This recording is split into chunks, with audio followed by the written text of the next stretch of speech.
अखिल भाई ये कह रहे हैं कि मैंने क्यों मीटिंग की थी, मैं उस वक्त मीटिंग करने वाला नहीं था। मैं उस वक्त employee of state government Pakistan था और मुझे गवर्नमेंट पाकिस्तान का फाइनेंस मिनिस्टर ने इंस्ट्रक्शन दिया वहाँ जाए, मैंने वहाँ जाके की। मैं वो बैठता नहीं बैठता वो अलग बात थी। और अगर आप उस मीटिंग का अगर उस मीटिंग के बारे में बात कर रहे हैं तो आप पूछें उनसे जाके कि मैंने उनसे सवाल किया था या नहीं किया था कि प्राइम मिनिस्टर क्यों नहीं है, पूछे जाके उनसे। ये एक अलग सब्जेक्ट है, आगे चले। बात आपने प्राइम मिनिस्टर इमरान खान से खुद से नहीं कहा था कि आप क्यों नहीं है वहाँ? हाँ, मैंने इमरान खान से पूछा था, पूछे इमरान खान से। उन्होंने क्या कहा? उन्होंने क्या कहा? उन्होंने कहा नहीं आप चले गए थे, ठीक है। मैं पूछे ना, मैं यही पूछ रहा हूँ ना कि प्राइम मिनिस्टर से किसने पूछा था? आप पूछे ना किस बंदे ने प्राइम मिनिस्टर से पूछा था। देखिए मुझे डीमीन करना बड़ा आसान है अखिल भाई के लिए कि आप कहते हैं कि ये गलत थे, ये गलत थे, ये गलत थे, बड़ा आसान है, जो दिल चाहे बोल दे, ठीक है। मगर मेरी क्रेडिबिलिटी को चैलेंज नहीं कर सकते। जो बात मैं कहूँगा वो परफेक्ट होगी, वो उसमें गलती नहीं हो सकती। मैं सिर्फ ये अर्ज करने की कोशिश कर रहा हूँ कि हमें कुछ फंडामेंटल तब्दीलियाँ, अगर हम ये एज्यूम करके चल रहे हैं कि हमारे चाइना के पावर प्रोजेक्ट के साथ हम चल सकेंगे, जो हमारे आईपीपी से, ये इसके साथ हम नहीं चल सकते। अगर हम ये एज्यूम करके चल रहे हैं कि कंपनीज की प्रॉफिटिबिलिटी बहुत अच्छी है और पाकिस्तान में सब हरा हरा है और कोई परेशानी नहीं है, अखिल भाई कह रहे हैं बहुत कोई खराबी नहीं है, स्टॉक्स की सब कंपनियों ने प्रॉफिट दिए, जो कंपनियां प्रॉफिट देती हैं उनके डायरेक्टर मैं हूँ। ये तो सिर्फ स्टॉक से बैठते हैं, मैं 3-4 बड़ी कंपनियों का डायरेक्टर हूँ, वो जो बड़ी कंपनियां हैं। तो मैं सिर्फ गुजारिश इनसे ये कर रहा हूँ कि इस तरह की बातें नहीं करें। मैं सिर्फ अर्ज कर रहा हूँ कि 320 के डॉलर के साथ 20% इन्फ्लेशन, 20% इंटरेस्ट रेट के साथ, अनएम्प्लॉयमेंट के साथ पाकिस्तान का गरीब आदमी मर गया है। बिजनेसमैन जो बैठा हुआ सामने वो तो पजेरो में आया था, बाकी आदमी मर गया है। मेरे पास मैं पजेरो में ट्रेवल नहीं करता हूँ, मेरे पास लाइट क्रूजर्स नहीं होती हैं। ये जो बातें करते हैं कि प्रॉफिट बहुत अच्छा हो गया स्टॉक एक्सचेंज का, ये पाकिस्तान नहीं है, ये पाकिस्तान नहीं है, पाकिस्तान कुछ और है। 320 ज़ाहिर है पाकिस्तान में अनएम्प्लॉयमेंट में इजाफा हुआ है, 28% हर चीज है, अनएम्प्लॉयमेंट है, गुर्बत है, रोटी नहीं आ रही। अब आप उस पर कह रहे हैं कि नहीं मैं प्रॉफिटेबिलिटी बड़ी अच्छी आ गई, मैं अच्छी बातें करूं, ठीक है, मैं आके कहूँ जी बड़ा अच्छा हो गया, सब कुछ हो गया। आखिरी बात मैं कहना चाहता हूँ, मुझे ये बता दें शाहजेब साहब, ये बैठे हुए हैं बड़े फाइनेंशियल एक्सपर्ट हैं, ये जो इन्वेस्टमेंट आएगी ये हमें खैरात के तौर पे आएगी, ये इसकी फाइनेंशियल वायबिलिटी उनके लिए बनती है? डेढ़ साहब फाइनल कमेंट। हेलो जी रेड्डी साहब, अखिल करीम रेड्डी साहब जी। हेलो जी, आवाज जी। मैं सिर्फ ये कहता हूँ सबर भाई को जज्बाती होने की ज़रूरत नहीं है। मैंने पहले भी जो बातें की है, मैं गारंटी से कहता हूँ, मैं जितनी बातें मैं कर रहा हूँ उसको मैं ऑन करता हूँ। मैं वाहिद आदमी हूँ जिसने पहले भी कहा था कि मिनिमम सैलरी को बढ़ाया जाए। आज फिर मैं रिपीट कर रहा हूँ कि पाकिस्तान में मिनिमम सैलरी 40,000 रुपये करने की ज़रूरत है।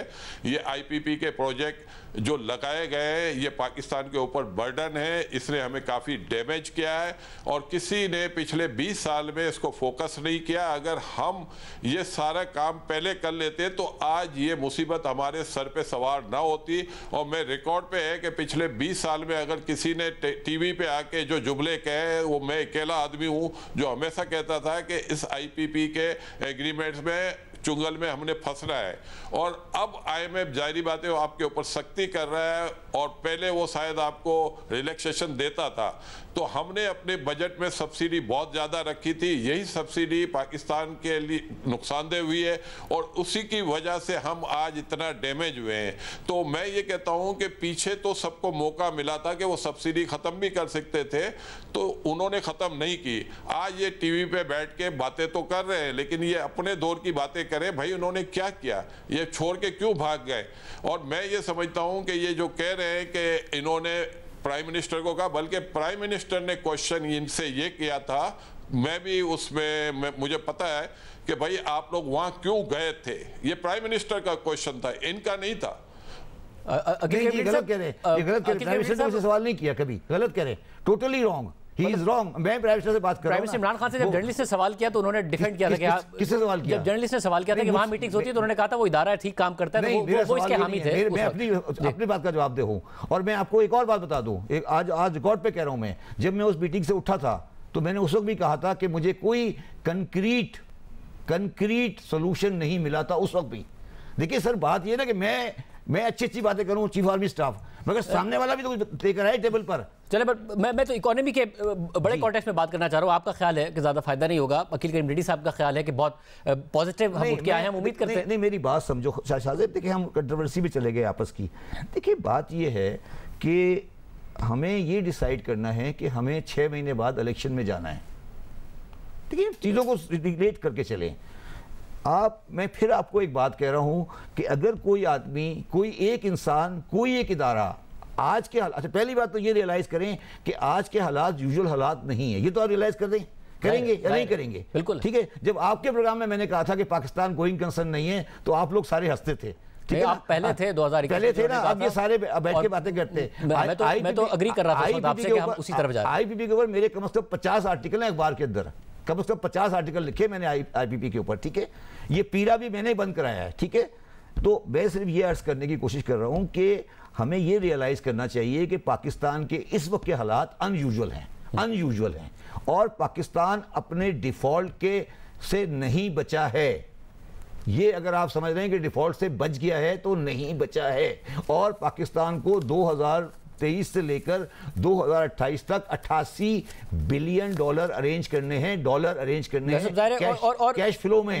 तो इसमें ये आम बात है। इन हालात में कॉशियस स्टेटमेंट देनी चाहिए और ये भी सोचना चाहिए कि 6 महीने नहीं तो 8 महीने बाद इलेक्शन होके एक नई गवर्नमेंट आएगी जिसका सीईओ कोई और होगा जो इससे ट्रांजिशन करके आएगा। अकील करीम रेड्डी साहब, ये बड़ी अहम बात है कि ज़ाहिर पाकिस्तान को अदायगियां करनी है, करंट अकाउंट डेफिसिट फिर आ गया है और पाकिस्तान के पास पैसे हैं नहीं, इनफ्लोज आगे नजर आ नहीं रहे हैं। आप एज ए बिजनेसमैन कॉन्फिडेंट हैं कि हम सर्वाइव कर जाएंगे और इकोनॉमी यहाँ से बेहतर हो जाएगी? Final comment. देखें, मैं आपको ये कह रहा हूँ कि पाकिस्तान में इसके पहले कब किसने कहा था कि हम मिडिल ईस्ट के लोगों को अट्रैक्ट करते हैं, उनसे इन्वेस्टमेंट ला रहे हैं, कॉर्पोरेट फार्मिंग कर रहे हैं, माइनिंग में जा रहे हैं, लाइव स्टॉक्स में जा रहे हैं, थर्ड कोल में जा रहे हैं। तो ये पहली दफ़ा हो रहा है कि ये चीज़ें हमने अट्रैक्ट की है और ये एक्सप्लोर की है। हम तो अपने जो एक्सप्लोरेशन सेक्टर को भी नहीं चला रहे थे, वो जो फॉरेनर्स आए थे वो सब वापस पाकिस्तान छोड़ के चले गए। तो मैंने कहा कि SIFC का जो मकसद है वो यही है कि फॉरेनर्स इन्वेस्टर को अट्रैक्ट करना, वन विंडो उनको फैसिलिटीज़ देना। तो मेरा ख्याल है कि आज भी मैं यकीन से कह सकता हूँ पाकिस्तान के डिफ़ॉल्ट होने के कोई चांस नहीं है। आपके पास $8 बिलियन का रिजर्व अभी भी पड़ा हुआ है जो आपका अपना है, 4.5-5 बिलियन का गोल्ड आपके पास पड़ा हुआ है। इसके अलावा आपकी IMF की कमिटमेंट है, इसके अलावा Asian development bank, world bank सबसे कमिटमेंट है। तो जो रीपेमेंट है, मैं समझता अगले 2 साल में हमें रीपेमेंट का किसी किस्म का कोई इशू नहीं है। ये 200 अरब 250 अरब की ऐसी बातें करते हैं जैसे पता नहीं है हमारे ऊपर कर्जा ही नहीं है 200 अरब का। तो हमारा तो फॉरेन लोन भी 40 बिलियन। देखिए सर, कॉन्टेक्स्ट गलत बात करें। यार मेरी बात सुनो, आप इनसे बोलें कि कैश फ्लो निकाल लें कि अगले 5 साल में 88 बिलियन रुपीस का आउटफ्लो है या नहीं है। ठीक है, और वो आउटफ्लो मुझे उसकी IMF की रिपोर्ट पढ़ लें, उसमें मैंने मार्केट से उठाना है, ये मार्केट से, इंटरनेशनल मार्केट से उठाना है और मार्केट से उठाकर मैंने उठाना है। उसके लिए मुझे एमर्जिंग मार्केट रेटिंग चाहिए। ठीक है, ज़ाहिर है हमें सकूक हम नहीं इशू कर पाएंगे, ये मसाइल है। यार देखो, मैं कोई दुश्मन नहीं हूं, मगर मैं झूठ नहीं बोल सकता बैठ के यहाँ बैठ के, या मैं लोगों को बैठ के ये एक झूठ के ऊपर पूरी इबारत नहीं खड़ी, क्योंकि हमने 75 साल झूठ बोल बोल के लोगों को यहाँ खड़ा कर दिया है। ये कह रहा हूं मैं आपको।